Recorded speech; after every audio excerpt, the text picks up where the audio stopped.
Okay, let's dive into this. Welcome back, focused learners, to another explainer. Today, we're unpacking a really fascinating breakdown from the Midas Touch Network. They've detailed this highly aggressive digital strategy that California Governor Gavin Newsom is currently deploying against Donald Trump. Now, remember, we aren't here to take sides at all.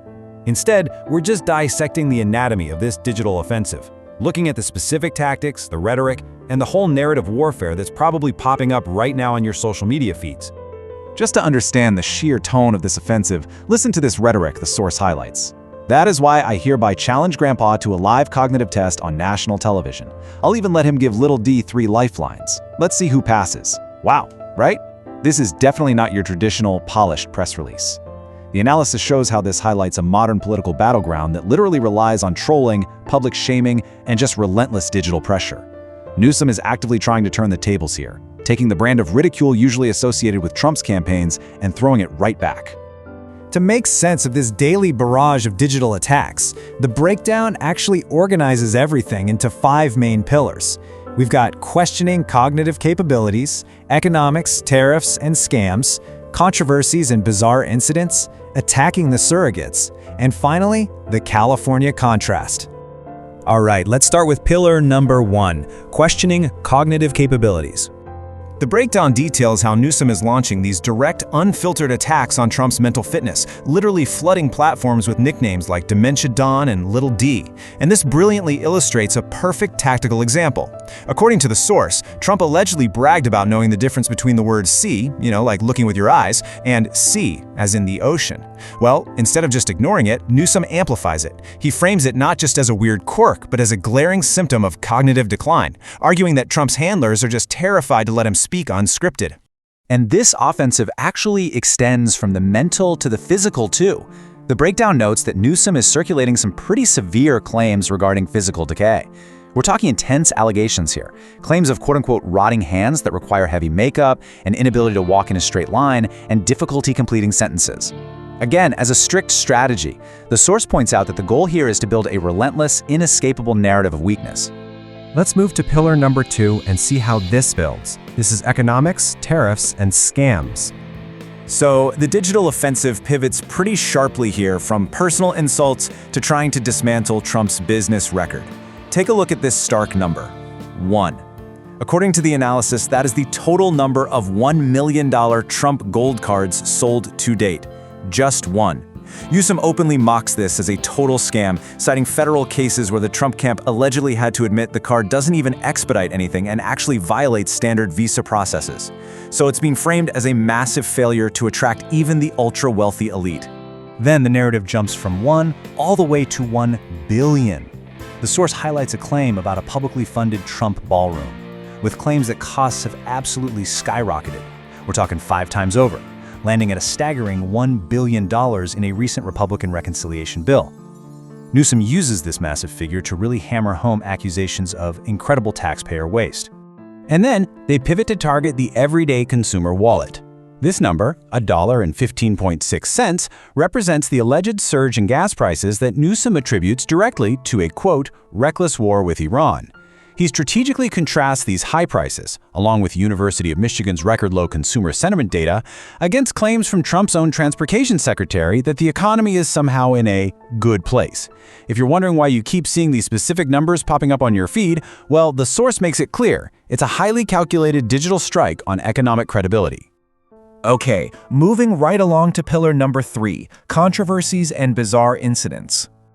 Now, what's really interesting about this slide is that this is where the digital offensive fully embraces the absurd to paint a picture of total administrative chaos. The source recounts the step-by-step incident involving the Lincoln Memorial reflecting pool, framing it as just gross incompetence.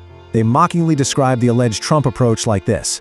Step 1, give a pool guy a $6.9 million no-bid contract to simply paint the pool blue. Step 2, completely ignore the underlying structural cracks and algae issues. And step 3, the kicker, literally drive a presidential motorcade directly through the pool, exacerbating the exact damage they were supposed to be fixing in the first place. From there, the barrage of bizarre claims just continues rapidly, really casting a wide net. Newsom blames Trump for Nintendo Switch 2 price hikes, claiming Trump hates gamers. He mocks the Make America Healthy Again movement, by pointing out Trump's alleged pressure to approve flavored vapes for kids and even dumping toxic soil at a DC golf course, dubbing him Maha Sicko. He even brings up the closure of a swamp prison camp dubbed Alligator Alcatraz.